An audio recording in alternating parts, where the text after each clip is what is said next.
What's up guys, welcome back to another video. Today's video is just gonna be a quick overview of the new GH5 firmware version 2.3, which has improved the autofocus on the camera supposedly.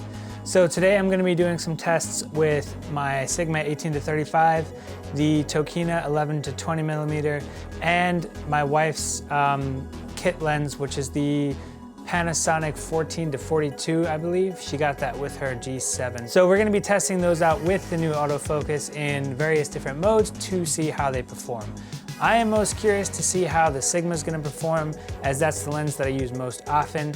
I'm curious to see whether it's gonna be any better since it's an adapted lens with the Metabones, or how that's gonna work. I'm actually using that right now with the face detect autofocus on, so we'll see if it's hunting or how that's going. The one thing that I have noticed with my two adapted lenses, which is the Sigma and the Tokina, is the autofocus in them is incredibly loud. I'm not sure if that's because of the Metabones or what's going on. When I'm using photo mode or something like that, the autofocus motor isn't this loud, so that is one downside. Now, before we get into any of this, the autofocus with these adapted lenses will not be great. It's not gonna be anything close to Canon or Sony, so don't get your hopes up there. It's just not gonna be on that level. The focusing system that these cameras use is not as good as Sony or Canon, so even with this update, we're not gonna get close to that. I'm just happy that Panasonic is updating cameras that we already own and making them as good as they possibly can be. So without further ado, let's get into some tests, shall we?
So as you can see, I do think that the autofocus has definitely been improved upon, which I am so thankful for, but it still isn't perfect. Do I blame Panasonic for not being able to get it as perfect as Sony or Canon?